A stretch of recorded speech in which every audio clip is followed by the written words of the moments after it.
बिस्मिल्लाहिर्रहमानिर्रहीम। Exception handling के part one के अंदर हमने तीन कीवर्ड्स ट्राई, कैच और फाइनली के बारे में देखा था कि हम इनको प्रैक्टिकली एक्सेप्शन हैंडल करते हुए कैसे यूज़ करते हैं और डिफरेंट सिनेरियोज हमने देखे थे कि इनके अंदर क्या क्या एहतियात हमें करनी पड़ती है और कैसे कैसे ये जो कीवर्ड्स है ट्राई, कैच और फाइनली वाला ये काम करते हैं।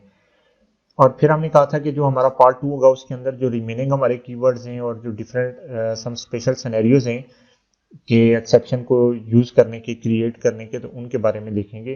तो आज का जो हमारा गोल है वो ये है कि हम देखेंगे कि थ्रो का कीवर्ड कैसे यूज़ करते हैं। फिर उसके बाद एक एक्सेप्शन प्रोपगेशन का कॉन्सेप्ट हमने थ्योरी की क्लास में पढ़ा था, उसको हम देखेंगे कि प्रैक्टिकली डिमोन्स्ट्रेट करके कि एक्सेप्शन प्रोपगेट कैसे होती हैं। और उसके बाद हम ये देखेंगे कि थ्रोज के कीवर्ड को कैसे यूज़ करते हैं। और फिर देखेंगे कि कस्टम एक्सेप्शन अगर हम कोई बनाना चाह रहे हैं तो उसको हम थ्रोज के कीवर्ड के साथ कैसे यूज़ कर सकते हैं और कोई ये कस्टम एक्सेप्शन जो है ना वो कैसे यूज़ हो सकती है। ये दोनों लाइंस ऊपर नीचे हो गई हैं तो इसको आप कंफ्यूज ना होइएगा। और उसके बाद आप ये देखेंगे कि एक्सेप्शन हैंडलिंग अगर मेथड ओवरराइड हो रहा हो तो उसमें एक्सेप्शन हैंडलिंग हम किस तरीके से अचीव करते हैं। तो आज की जो हमारी पहली एक्टिविटी है उसमें हम क्या करेंगे कि ये देखेंगे थ्रो का कीवर्ड किस पर्पस के लिए यूज होता है। तो जनाब, थ्रो का कीवर्ड चेक्ड और अनचेक्ड दोनों किस्म की एक्सेप्शंस को थ्रो करने के लिए यूज होता है। तो इसका सिंटेक्स क्या है कि आप थ्रो का कीवर्ड लिखते हैं, ये रेगुलर स्टाइल में लिखा जाता है। उसके बाद न्यू का कीवर्ड लिखते हैं और जिस एक्सेप्शन का भी आपने ऑब्जेक्ट थ्रो करवाना है उस एक्सेप्शन का नाम लिखते हैं। जिस तरह अरिथमेटिक एक्सेप्शन होगी, आईओ एक्सेप्शन होगी, नल पॉइंटर एक्सेप्शन होगी, जो भी, या कोई यूजर की अपनी बनाई हुई एक्सेप्शन है उसका नाम लिखेंगे। और उस एक्सेप्शन के अंदर जो मैसेज आप पास करवाना चाह रहे हैं कि जिस वजह से मतलब आप डिटेल बताना चाह रहे हैं कि जिस वजह से आप ये एक्सेप्शन थ्रो कर रहे हैं, तो वो मैसेज आप यहाँ पे पास करवा देंगे। अब ये यूज कहाँ पे होता है थ्रोज का कीवर्ड? तो इसके यूज का जो स्पेसिफिक सिनेरियो है वो ये है कि अगर आपकी रिक्वायरमेंट है कि आप एक्सप्लिसिटली किसी एक्सेप्शन को किसी मौके पे थ्रो करना चाह रहे हैं। जिस तरह इम्प्लिसिटली थ्रो कैसे होगी कि आपने डिवाइड कर दिया किसी चीज को जीरो के साथ, तो आपको पता है कि अरिथमेटिक एक्सेप्शन जो है ना, जब कंपाइलर आपका ऑटोमेटिकली थ्रो कर देगा। लेकिन कहीं पे आप डिवाइड नहीं कर रहे, कोई और नंबर्स को चेक कर रहे हैं और आप वहां पे चाह रहे हैं कि फर्ज किया दो नंबर को आपने मल्टीप्लाई किया और उसका रिजल्ट 100 से ज्यादा है, तो आप ये चाह रहे हैं कि आप वहां पे अरिथमेटिक एक्सेप्शन थ्रो करें और साथ मैसेज दे दें कि ये जो अरिथमेटिक एक्सेप्शन आपने थ्रो किया उसकी रीजन क्या है कि नंबर 100 से ज्यादा है। मतलब ये डिफरेंट सिनेरियोज हैं कि आप वहां पे इसको किस तरीके से यूज करना चाह रहे हैं। तो आप इसको इसलिए यूज करते हैं कि जब आप किसी खास सिनेरियो में यूजर खुद चाहता है कि एक एक्सेप्शन का ऑब्जेक्ट थ्रो कर दे, तो आप उसके लिए थ्रो का कीवर्ड यूज करते हैं। तो इस एक्टिविटी के अंदर हम जो है ना इस थ्रो के कीवर्ड को यूज करके देखेंगे कि इसको हम कैसे करते हैं। तो सबसे पहले हम एज यूजुअल एक नया प्रोजेक्ट बना लेते हैं इस लैब के नाम से। इसको नाम देते हैं हम एक्सेप्शन हैंडलिंग पार्ट टू के नाम से, क्योंकि पार्ट वन हम ऑलरेडी कर चुके हैं। तो ये हमारा एक प्रोजेक्ट क्रिएट हो गया है। अब यहाँ पे हम एक क्लास बनाने जा रहे हैं एक्सेप्शन डेमो के नाम से, और उसके बाद इसके अंदर हम एक मेन मेथड भी बना लेते हैं। चलें, ठीक हो गया जी। अब फर्ज किया कि इस क्लास के अंदर हम क्या करते हैं कि कोई ऐसा मेथड बनाते हैं कि जो दो नंबर्स को सम करे या मल्टीप्लाई करे या कोई और किस्म की, क्योंकि अरिथमेटिक एक्सेप्शन आपने डिवाइडेड बाय जीरो वाली तो देख ली है कि वो तो ऑटोमेटिकली आ जाती है। आप ये चाहते हैं कि कोई ऐसा मेथड हो कि अगर दो नंबर को सम करें और अगर उसका रिजल्ट 10 से ज्यादा आ जाए तो आप वो एक्सेप्शन थ्रो करें। तो मेथड हम कैसे बनाएंगे? लेट्स सपोज आप मेथड बनाते हैं जी पब्लिक वॉइड एडिशन, और इसको आप दो नंबर दे देते हैं, एंट ए और एंट बी। और आप ये कह देते हैं कि आप चेक कर लो if A plus B greater than आपका 10 से, तो आप क्या करें कि एक थ्रो कर दें। ये थ्रो का कीवर्ड मैंने यूज किया और साथ न्यू लिख दिया, न्यू अरिथमेटिक एक्सेप्शन आप थ्रो कर दें। और उसके अंदर मैसेज मैंने क्या लिख दिया, सम इज ग्रेटर देन 10, कि सम जो है ना 10 से ज्यादा है, इस वजह से ये मैसेज मैं दे रहा हूँ। क्लियर हो गया, ये मेरा मेथड बन गया, ये मैंने ऑब्जेक्ट ऑलरेडी इसका बन चुका था जिस टाइम पे हमने मेन क्रिएट किया है। अब क्या है कि यहाँ पे मैं सिर्फ इस मेथड को कॉल करूंगा, एक्सेप्शन डेमो डॉट एडिशन का मेथड है, और लेट्स सपोज मैं यहाँ पे इसको दे देता हूँ 6 और दूसरा नंबर इसको मैं दे देता हूँ 7। आपको पता है कि इसका सम क्या आएगा 13, तो जब सम 13 आएगा तो यहाँ पे आपको एक्सेप्शन थ्रो हो जाएगी और आपको स्क्रीन के ऊपर लिखा हुआ नजर आ जाएगा कि सम चूंकि ग्रेटर देन 10 है इसलिए ये एक्सेप्शन थ्रो हो गई है। ये देख लें जी, ये आपके पास एक्सेप्शन आ गई है, अरिथमेटिक एक्सेप्शन, और इसके आगे लिखा हुआ है सम इज ग्रेटर देन 10। क्लियर होगी ये चीज। और ये आई कहाँ पे है, एक्सेप्शन डेमो के अंदर जो एडिशन का मेथड था उसकी लाइन नंबर 6 में, और उसे किसने कॉल किया था, ये एक्सेप्शन डेमो का जो मेन मेथड है उसकी लाइन नंबर 12 ने इसको कॉल किया था। तो इस वजह से ये एक्सेप्शन आपके पास आ गई है। क्लियर होगी ये चीज आपको कि हम थ्रो के कीवर्ड को कैसे यूज करते हैं जब हम एक्सप्लिसिटली चाहते हैं कि कोई खास किस्म की एक्सेप्शन हम थ्रो करें। इस कीवर्ड के थ्रू आप किसी भी किस्म की एक्सेप्शन को थ्रो करवा सकते हैं, लेकिन फर्क सिर्फ ये होगा कि अगर तो आप अनचेक्ड एक्सेप्शन लिख रहे हैं तो फिर तो आप सिंपली उसका ऑब्जेक्ट बना दें, तो मेन मेथड के अंदर जिस टाइम पे जो मेथड इसे कॉल कर रहे हैं वो इस ऑब्जेक्ट को थ्रो करवा देगा। लेकिन अगर आप चेक्ड एक्सेप्शन का कोई यहाँ पे ऑब्जेक्ट थ्रो करवाना चाह रहे हैं तो उसे आपको हैंडल भी उसी जगह पे करना पड़ेगा। जिस तरह आपको मैंने बताया था कि चेक्ड एक्सेप्शन कौन सी होती है कि जब तक आप उन्हें प्रॉपरली हैंडल ना कर लें तो आपको कंपाइलर एग्जीक्यूट नहीं करने देगा कि आप आगे प्रोसीड करें। ठीक है, तो ये देखिए ये आप थ्रो कर रहे हैं लेकिन ये आपको स्टिल एरर दे रहा है कि भाई ये जो एक्सेप्शन है अभी तक इसने इसको हैंडल नहीं किया आपने। और यहाँ पे अगर मैं इसमें माउस लेके आऊँ तो ये मुझे दे रहा है कि या तो मैं इस एक्सेप्शन को मेथड हेडर में डिक्लेयर करके बाईपास करवा दूं या फिर मैं इसको ट्राई कैच करके ना हैंडल कर लूं। तो मैं क्या करता हूँ, इसे ट्राई कैच करके हैंडल कर लेता हूँ। तो ये देखें ये इसने आपको एरर खत्म कर दिया, और कैच के अंदर आप बेशक इससे रिलेटेड कोई इंफॉर्मेशन प्रिंट करवा लें कि एक्सेप्शन सक्सेसफुली हैंडल। तो ये सिनेरियो है कि जिस टाइम पे आपको चेक्ड एक्सेप्शन का ऑब्जेक्ट थ्रो कर रहे हैं, और यूजर भी इस तरीके से या तो चेक्ड एक्सेप्शन बना सकता है या फिर अनचेक्ड एक्सेप्शन अपनी मर्जी की बना सकता है। तो अगर वो अनचेक्ड एक्सेप्शन बनाएगा अपनी मर्जी की तो फिर तो कोई इशू भी नहीं है, सिंपल आप थ्रो न्यू और यूजर ने जो एक्सेप्शन बनाई है उसका नाम लिख के थ्रो कर देंगे तो वो चल जाएगी। लेकिन अगर वो चेक्ड एक्सेप्शन बनाएगा तो उस केस में उसे क्या करना पड़ेगा, इसको हैंडल लाजमी करना पड़ेगा, वरना उसे इशू मिलेगा कि आप आगे प्रोसीड नहीं कर सकते। ठीक है, और उसके बाद क्या है, ये एक्टिविटी हमारी डन होगी कि हमने ये देख लिया कि थ्रो कीवर्ड को यूज करके हम कैसे एक्सेप्शन का ऑब्जेक्ट बना के उसे सेंड करते हैं। अब एक्टिविटी नंबर 2 क्या है कि हम ये अंडरस्टैंड करें कि एक्सेप्शन प्रोपोगेट कैसे होती है। ठीक है, तो एक्सेप्शन जो भी जनरेट होगी, जिस मेथड से भी जनरेट होगी, वो डाउनवर्ड प्रोपोगेट होती है। कौन सी वाली exception, unchecked exception. Checked exception जिस जगह पे भी जनरेट होगी उसी जगह पे आपको हैंडल करनी पड़ेगी, जबकि अनचेक्ड एक्सेप्शन जो है वो जब भी जनरेट होगी तो वो अपने जिस मेथड में डिक्लेयर हुई है या जिस मेथड में वो जनरेट हुई है वहां पे हैंडल हुई है तो ठीक है, वरना उस मेथड को जिस मेथड प्रीवियस मेथड ने कॉल किया था वो उसके पास चली जाएगी।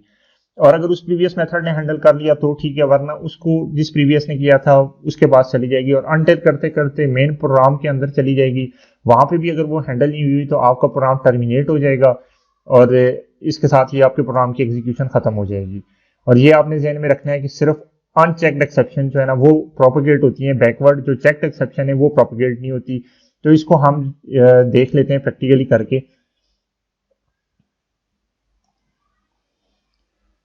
यहाँ पे हम डिफरेंट मेथड्स बनाते हैं।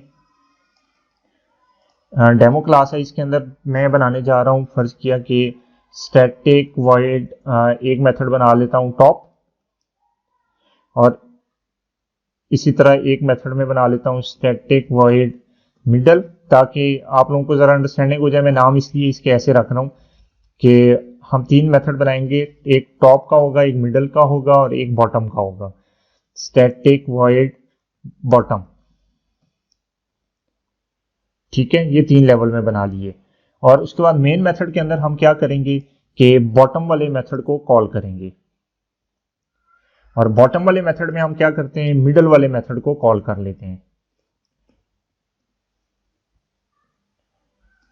सॉरी, और मिडल वाले मेथड में क्या करेंगे, टॉप वाले मेथड को कॉल कर लेंगे। ठीक है। और टॉप वाले मेथड में लेट्स से कि आप एक्सेप्शन जनरेट करवा रहे हैं, आप लिख रहे हैं वहां पे int a is equal to 10 divided by 0। कौन सी एक्सेप्शन जनरेट होगी? अरिथमेटिक एक्सेप्शन जनरेट होगी। अभी इस टाइम पे आप देखें कि आपका प्रोग्राम नॉर्मली कंपाइल हो जाएगा, एग्जीक्यूट होगा कि आपके मेन मेथड में आपने बॉटम के मेथड को कॉल किया, बॉटम क्या करेगा? मिडल को कॉल करेगा, मिडल टॉप को करेगा, और टॉप के मेथड के अंदर एक्सेप्शन आएगी। तो ये एक्सेप्शन क्या होगी? वापस जाएगी मिडल के पास, क्योंकि टॉप इसको हैंडल नहीं कर रहा। तो मिडल ने अगर हैंडल कर ली तो ठीक है, अगर इसने हैंडल नहीं की तो ये बॉटम के पास आएगी। बॉटम ने अगर हैंडल कर ली तो ओके हो जाएगा, अगर इसने हैंडल नहीं की तो ये मेन मेथड के पास आएगी। अगर मेन मेथड ने इसको हैंडल कर लिया तो भी ठीक है, अगर मेन मेथड ने भी इसको हैंडल नहीं किया तो फिर आपको एरर मिल जाएगा और आपका प्रोग्राम टर्मिनेट हो जाएगा। जिस तरह इस केस में होगा, हमने इसको कहीं भी हैंडल नहीं किया तो आपका प्रोग्राम टर्मिनेट हो जाएगा। और अगर इसके बाद मैं लिख देता हूँ system dot out dot println और यहाँ पे मैं लिख देता हूँ रेस्ट ऑफ कोड, तो आप देखेंगे कि ये रेस्ट ऑफ कोड आपका एग्जीक्यूट नहीं होगा, क्योंकि इस बॉटम वाली लाइन के ऊपर आपको एक्सेप्शन मिल जानी है। ये देखें, और आपका कोई कोड भी एग्जीक्यूट नहीं हुआ। अब हमारे पास तरीका क्या है कि हम यहाँ से चेक करते हैं बारी बारी के क्या वाकई ये मेथड इसी तरह इसको हैंडल करते हैं। सबसे पहले हम ट्राई और कैच यहाँ पे एक बना लेते हैं और उसे कॉपी कर लेते हैं। और ये चूंकि अरिथमेटिक एक्सेप्शन है तो इसका ऑब्जेक्ट बना लेते हैं और इसकी बॉडी में हम लिख लेते हैं system dot out dot println, और यहाँ पे इसकी बॉडी में मैसेज लिख लेते हैं एक्सेप्शन सक्सेसफुली हैंडल्ड। क्लियर होगी ये चीज। और अब हम क्या करते हैं, इसको मैं कॉपी कर लेता हूं ताकि हमें बार बार इसको ना करना पड़े, लिखना ना पड़े। और उसके बाद मैं ये वाली जो लाइन थी ये इसके अंदर लिख लेता हूं int a is equal to 10 divided by 0, और यहां से इस लाइन को डिलीट कर देता हूं। अभी देखें कि इस टॉप मेथड के अंदर एक्सेप्शन आ रही है, लेकिन इसी मेथड के अंदर हम इसके हैंडल कर रहे हैं। तो लिहाजा जैसे ही आपका बॉटम मेथड कॉल होगा वो मिडल को कॉल करेगा, मिडल टॉप को करेगा, और टॉप के अंदर एक्सेप्शन आएगी और साथ ही हैंडल हो जाएगी। आपको स्क्रीन पे एक्सेप्शन सक्सेसफुली हैंडल लिखा हुआ नजर आएगा, और उसके बाद आपका कंट्रोल नेक्स्ट लाइन के ऊपर चला जाएगा और आपको रेस्ट ऑफ कोड जो था वो भी एग्जीक्यूट हो जाएगा। ये देखें, आपको दोनों लाइंस लिखी हुई नजर आ गई कि एक्सेप्शन सक्सेसफुली हैंडल हो गई और रेस्ट ऑफ कोड भी आपका एग्जीक्यूट हो गया है। अब मेरी मर्जी है कि मैं इसको यहाँ पे हैंडल करने की जगह यहाँ पे हैंडल करता हूँ। ठीक है, यहां से इसको मैं डिलीट कर देता हूं। समझ आई कि टॉप के अंदर एक्सेप्शन आई लेकिन मैंने इसको हैंडल नहीं किया। लेकिन अब इस एक्सेप्शन को मैं कहां पे हैंडल कर रहा हूं? मिडल वाले मेथड के अंदर। आप देखिएगा कि अगेन आपका प्रोसेस बिल्कुल सेम रहेगा, आपका सक्सेसफुली एक्सेप्शन हैंडल भी हो जाएगी और सेम इसी तरह आपका रेस्ट ऑफ कोड भी चल पड़ेगा। कोई इसमें डिफरेंस नहीं आया। क्यों? यहाँ पे एक्सेप्शन आई तो इस एक्सेप्शन को टॉप ने क्या किया, वापस भेज दिया मिडल को, क्योंकि मिडल ने कॉल किया था इसको। तो मिडल के अंदर हमने क्या इसको हैंडल कर लिया था, तो लिहाजा आपके पास कोई एरर नहीं आया और ये सक्सेसफुली एग्जीक्यूट हो गई है। अब इसी तरह हम बॉटम में इसको कर लेते हैं और यहां से इसको डिलीट कर देते हैं। बॉटम वाले मेथड में हम मिडल को कॉल कर लेते हैं और मिडल के अंदर इस बॉटम वाले मेथड में हम इस एक्सेप्शन को हैंडल कर लेते हैं। अभी देखिएगा अगेन आपके पास कोड एग्जैक्टली सेम रहेगा। रन किया मैंने और इसमें मुझे कोई इशू भी नहीं मिला। क्लियर होगी। और अब अगर मेरी मर्जी है मैं इसको बेशक इधर मेन मेथड के अंदर भी कॉल कर लूं, ये बाकी मैं डिलीट कर देता हूं सारी जगहों से कॉल।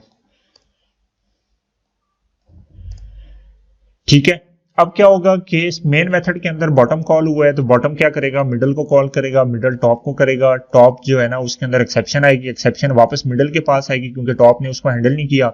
मिडल इसको वापस बॉटम को दे देगा क्योंकि मिडल भी इसको हैंडल नहीं कर रहा। बॉटम क्या करेगा, मेन को वापस भेज देगा क्योंकि बॉटम ने भी हैंडल नहीं की। तो मेन के अंदर हमने इसको हैंडल कर लिया, तो अब की बार अगेन हमारी एक्सेप्शन हैंडल हो गई है और आपका कोड एग्जैक्टली सेम तरीके से चलेगा और उसमें कोई डिफरेंस नहीं आएगा। ये देखिए आपका कोड सक्सेसफुली एग्जीक्यूट हो गया। क्लियर होगी ये चीज। और ये किस केस में है, जब आपकी एक्सेप्शन क्या है, अनचेक्ड एक्सेप्शन है या रन टाइम एक्सेप्शन है। अगर तो केस होगा चेक्ड एक्सेप्शन का, जैसे कि हम पिछली अभी थोड़ी देर पहले भी देख चुके हैं कि आप क्या कर रहे हैं, throw new IO exception. IO exception checked exception की एक टाइप है और इसके अंदर आप लिख रहे हैं एरर का कोई मैसेज लिख रहे हैं। अभी ये वाली एक्सेप्शन आपकी उस टाइम तक हैंडल नहीं होगी जब तक आप इसको इसी जगह पे ही हैंडल नहीं करते। ठीक है, इस जगह पे हैंडल करने का क्या मतलब है कि आप या तो इसे इधर ही ट्राई कैच लगा लें या फिर इस एक्सेप्शन को बाईपास कर दें दूसरे मेथड को कि भी वो इसको हैंडल कर ले। तो अगर मैं ट्राई कैच लगा लूंगा तो ये देखें ये एक्सेप्शन हैंडल होगी और इसी जगह पे आपका कोड ये चलेगा और इस मेथड में ही इसकी हैंडलिंग होगी है। ठीक हो गया? तो ये आपको दोनों चीजें समझ आ गई कि एक्सेप्शन प्रोपगेशन क्या होती है कि जिसमें जो कॉलर मेथड है जितने भी मेथड एक दूसरे को कॉल कर रहे होते हैं, तो जिस मेथड के अंदर भी एक्सेप्शन आ गई तो उस पूरी स्टैक के अंदर अगर कोई एक मेथड भी उसको इंप्लीमेंट कर लेगा एक्सेप्शन को या हैंडल कर लेगा तो वो आपका मसला सॉल्व हो जाएगा अनचेक्ड के केस में। लेकिन चेक्ड के केस में, चेक्ड एक्सेप्शन के केस में क्या होगा, आपकी एक्सेप्शन प्रोपगेट नहीं करती, आपकी एक्सेप्शन उसी मेथड के अंदर रहती है और आपने अगर उसको उधर हैंडल किया तो कोड आपका रन होगा, वरना आपकी एक्सेप्शन उसी तरह रहेगी और प्रोग्राम आपका टर्मिनेट हो जाएगा। तो ये थी दी एक्टिविटी के हमने एक्सेप्शन प्रोपगेशन को समझना है। अब थ्रोज का कीवर्ड किस पर्पज के लिए यूज होता है, अभी देखें इसी एक्टिविटी को हम कंटिन्यू करते हैं प्रोपगेशन वाली को। एक तरीका तो ये था कि इस चेक्ड एक्सेप्शन को कैच करने का कि हम ट्राई कैच लगा लें और ये ट्राई कैच लगाने से यहाँ पे हैंडल हो जाएगी, आपका एरर खत्म हो जाएगा। दूसरा तरीका इसमें क्या है आपको इसको हैंडल करने का, कि आप कह दें कि मैं इस मेथड के अंदर इसको हैंडल नहीं करना चाहता, जिस मेथड ने टॉप को कॉल किया था वो इसको हैंडल करे। तो आप क्या करते हैं कि ये एक स्टेटमेंट लिखी हुई है add exception to method header. ये देखें मेथड हेडर के अंदर एक कीवर्ड यूज हो गया है थ्रोज और आपने उसमें बता दिया है कि आईओ एक्सेप्शन। इसका क्या मतलब हुआ कि आपने प्रोग्रामर को ये बताया है कि भाई जो भी एक्सेप्शन इसके अंदर अकर हो रही है चाहे वो चेक्ड है या अनचेक्ड है, मैं उसको हैंडल नहीं करने जा रहा, तुम जिस टाइम पे मेथड को कॉल करोगे तो तुम इसको हैंडल कर लेना। अब देखो इस मेथड को कॉल किसने किया है, टॉप वाले को, मिडल ने। अब मिडल के पास ये एरर आ रहा है इसी तरीके से, क्यों? क्योंकि मिडल के पास जो मेथड है उसके अंदर एरर है या वो एक एक्सेप्शन जनरेट कर रहा है और आप उसको हैंडल नहीं कर रहे। तो अब या तो मिडल इसको हैंडल कर ले और उसके लिए क्या है इसको ट्राई कैच कर ले, ठीक है, या मिडल के अंदर आप इसको ट्राई कैच कर लें।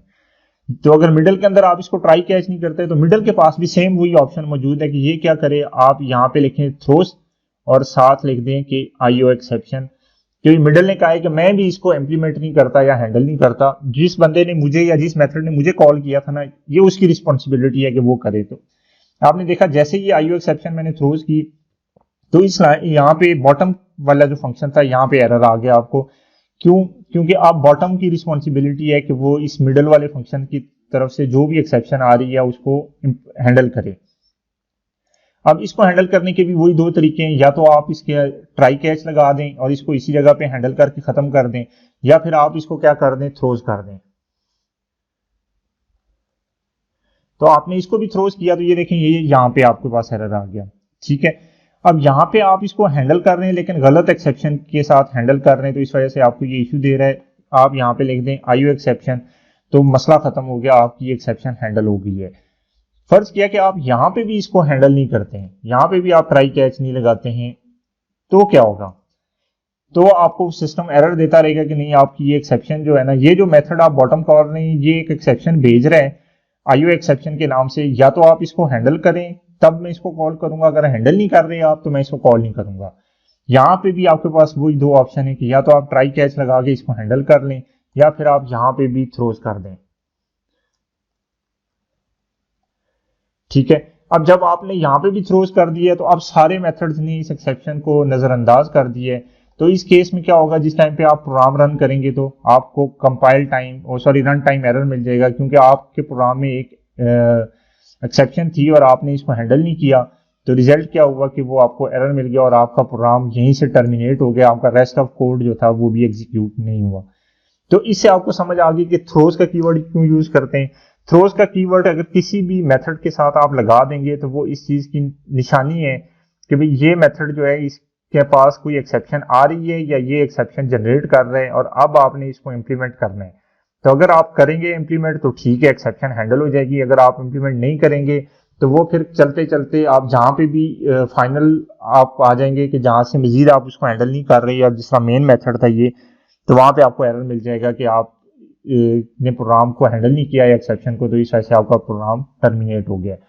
तो थ्रोज का कीवर्ड का कॉन्सेप्ट आपको समझ आ गया होगा कि ये क्या करता है, बेसिकली इंटीमेट करता है प्रोग्रामर को कि एक एक्सेप्शन अकर हो सकती है जो इस मेथड के साथ ये लगा हुआ है उसमें। सो बेहतर यही है कि आप इसको हैंडल कर लें। अदरवाइज क्या करें, इस मेथड को हैंडल करने की रिस्पॉन्सिबिलिटी उस मेथड को दे दें जिसने इस मेथड को कॉल किया है। क्लियर होगी ये चीज। अब एक्टिविटी 4 के अंदर क्या है कि अभी तक तो हम जितनी भी एक्सेप्शनों की बात करते आए हैं वो हमने एग्जांपल्स में देखी है, या वो नल पॉइंटर एक्सेप्शन थी, या array index out of bound वाली, या फिर आईओ एक्सेप्शन, या फिर अरिथमेटिक एक्सेप्शन। मतलब ये सारी की सारी एक्सेप्शन है जो जावा के अंदर ऑलरेडी बिल्ट इन है। अब किसी सिनेरियो के अंदर आपकी अपनी रिक्वायरमेंट है, जिस तरह के अगर आप एक वोटिंग सिस्टम है वहां पे आपके लिए उनके लिए आप एक प्रोग्राम लिख रहे हैं, तो आपकी रिक्वायरमेंट वहां पे क्या है कि आपके पास जो भी वोटर आ रहा है तो आप उसकी एज पहले चेक करें कि वो 18 पूरी है या नहीं। अगर तो 18 से लेस देन उसकी एज है तो आप उसको एक्सेप्शन थ्रो करवा दें कि भाई आपकी एज जो है ना वो सही नहीं है या वैलिड नहीं है। तो अदरवाइज आप उसको वेलकम करें और इसको यूज करें। इस तरह से आप जब प्रैक्टिकल लाइफ के अंदर बहुत से सॉफ्टवेयर बनाएंगे, उनको इंप्लीमेंट करेंगे, तो आप देखेंगे कि आपकी रिक्वायरमेंट्स हैं कि आप एक स्पेसिफिक टाइप की एक्सेप्शन बनाना चाह रहे हैं। तो वो एक्सेप्शन कैसे बनेगी और हम उसको यूज कैसे करेंगे, तो ये हम देखते हैं इस एक्टिविटी के अंदर।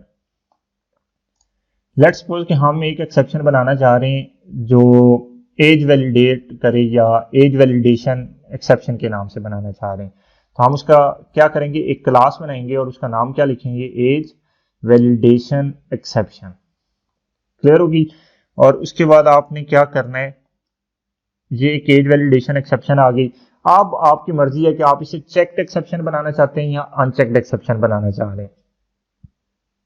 अगर चेक्ड एक्सेप्शन बनाना चाह रहे हैं तो आप क्या करेंगे, इसे एक्सटेंड कर देंगे एक्सेप्शन क्लास से, जो हमने शुरू में क्लास हायरार्की पढ़ी थी कि एक्सेप्शन क्लास से को डायरेक्ट एक्सटेंड करके जो भी क्लास बनेगी वो कौन सी होगी, चेक्ड एक्सेप्शन की क्लास बनेगी। और जो अगर आप इसे रन टाइम एक्सेप्शन क्लास से हैंडल करके बनाएंगे तो ये कौन सी एक्सेप्शन बन जाएगी, रन टाइम एक्सेप्शन से हैंडल करेंगे तो ये अनचेक्ड एक्सेप्शन बन जाएगी। क्लियर होगी ये चीज। तो हम इसको लेट्स सपोज पहले बनाते हैं सिंपल चेक्ड एक्सेप्शन की केस में। अब ये चेक्ड एक्सेप्शन के केस में मैंने सिंपल क्या किया है, क्लास बनाई है जिसका नाम है एज वैलिडेशन एक्सेप्शन, और इसको एक्सटेंड किससे किया है, एक्सेप्शन से।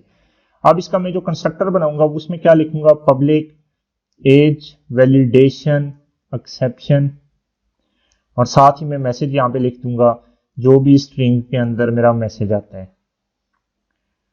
ठीक है। और इस मैसेज को मैंने क्या करना है, पास करवा देना है जो इसकी पेरेंट क्लास का ऑब्जेक्ट है उसको।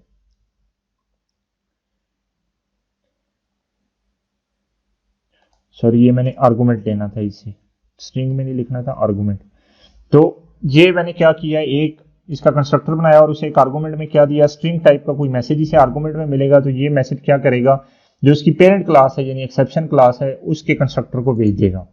और इसके एक्सेप्शन क्लास के अंदर आपके बहुत सारे मेथड हैं, जिस तरह प्रिंट, स्टैक, ट्रेस वगैरह के मेथड थे, ये गेट मैसेज के मेथड थे। और ये एक्चुअल में ये जो आप चीज लिखते हैं ना गेट मैसेज के थ्रू ही ये आपको दोबारा नजर आएगा कि ये आपने क्या लिखा है। तो ये आपकी कस्टम एक्सेप्शन एक बन गई है जिसका नाम आपने लिख दिया है एज वैलिडेशन एक्सेप्शन के नाम से, और इसके अंदर आप जो भी मैसेज पास करेंगे ये आपको स्क्रीन पे नजर आ जाएगा। अब क्वेश्चन ये है कि हम इसको यूज कैसे करेंगे। ठीक है। अब उसका तरीका क्या है कि हम एक बना लेते हैं, मेथड बना लेते हैं। ये हम बाकी सारी चीजें डिलीट करते हैं जो हमने पिछले टास्क के अंदर की हैं। यहाँ पे हम एक मेथड बना लेते हैं स्टैटिक वॉइड वैलिडेट एज के नाम से, और यहाँ पे इसे कहते हैं कि आप क्या करो कि इनपुट पे कोई एज लो और उसे वैलिडेट करो। अब यहाँ पे हम एक स्टेटमेंट लगाते हैं, इफ एज लेस देन है 18 से, तो आप क्या करना है कि थ्रो कर दो। आपको पता है कि थ्रो का कीवर्ड क्यों यूज करते हैं, कस्टम एक्सेप्शन या अपनी मर्जी की किसी भी एक्सेप्शन का ऑब्जेक्ट थ्रो करने के लिए। Throw new age validation exception, और साथ ही इसके अंदर मैसेज लिख दो इनवैलिड एज का, और ये क्लोज कर दो। अभी चूंकि ये चेक्ड एक्सेप्शन है तो या तो मुझे इसको इधर ही हैंडल करना पड़ेगा या फिर मुझे इसे बाईपास करना पड़ेगा ताकि जो मेथड इसे कॉल करेगा इस फंक्शन को वो इसको हैंडल करे। तो मैं क्या करता हूं जी कि इस मेथड को क्या बाईपास कर देता हूं। तो ये मैंने क्या किया, थ्रोज एज वैलिडेशन एक्सेप्शन के नाम से इसको बाईपास करवा दिया। अब मेन मेथड के अंदर मैं क्या करता हूं कि फंक्शन कॉल कर लेता हूँ वैलिडेट एज, और इसे मैं एज दे देता हूँ कितनी जी, 15।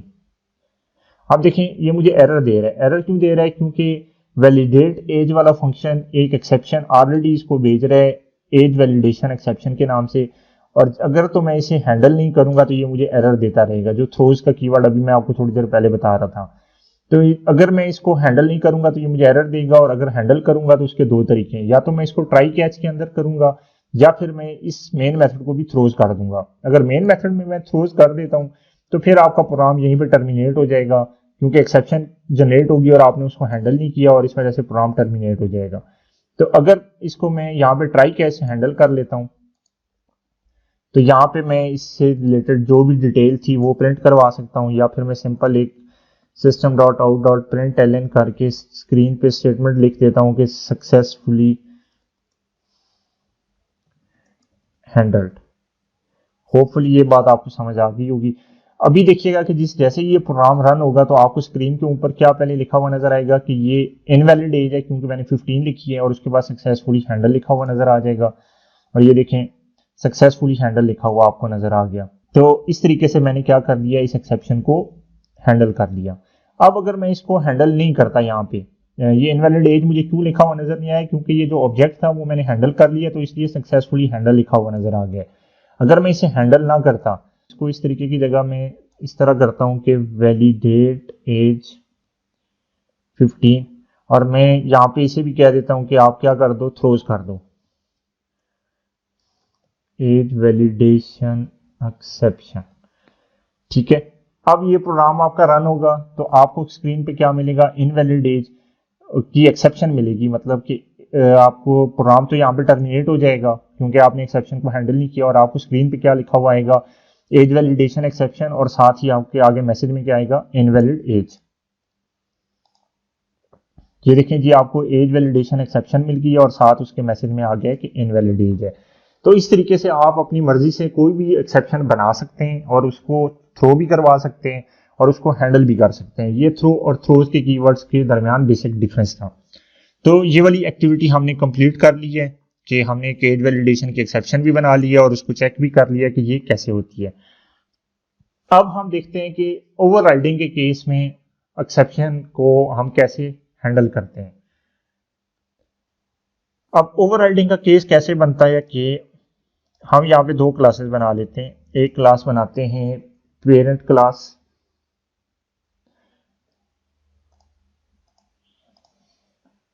और एक क्लास बनाते हैं चाइल्ड क्लास।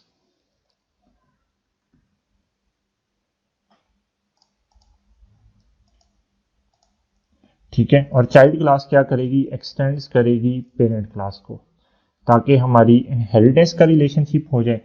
अब उसके बाद पेरेंट क्लास के अंदर हम एक मेथड बना लेते हैं पब्लिक वॉइड डिस्प्ले। ठीक है, और उसके बाद हम क्या करते हैं कि इस डिस्प्ले को यहाँ पे ओवरराइड करवा देते हैं, पब्लिक वॉइड डिस्प्ले। तो इस तरह से ये आपकी ओवरराइडिंग हो गई है। और अभी आप देखें कि पेरेंट क्लास के अंदर भी आपने किसी किस्म की कोई भी एक्सेप्शन थ्रो भी नहीं कर रहे, इसको इम्प्लीमेंट भी नहीं कर रहे, और चाइल्ड क्लास के अंदर भी आप कुछ भी नहीं कर रहे। तो इस केस में आपका मेथड बिल्कुल वैलिड है, ये सही करके चलेगा, इसमें कोई इशू नहीं आएगा। जिस तरह की अभी हम स्लाइड्स में देख रहे थे कि आप अगर ओवरराइडिंग कर रहे हैं तो रूल क्या है कि अगर सुपर क्लास का जो मेथड था, जो पेरेंट क्लास का सर्च किया डिस्प्ले मेथड था, उसने कोई भी एक्सेप्शन डिक्लेयर नहीं की हुई, तो चाइल्ड क्लास के मेथड के पास क्या ऑप्शन है कि वो सिर्फ अनचेक्ड एक्सेप्शन को डिक्लेयर कर सकते हैं, या फिर बिल्कुल भी कुछ नहीं करेगा वो। तो यहाँ पे तो वो कुछ नहीं कर रहा तो भी ठीक है, या फिर वो ये क्या करेगा, थ्रोज अनचेक्ड एक्सेप्शन कौन सी है, अरिथमेटिक एक्सेप्शन।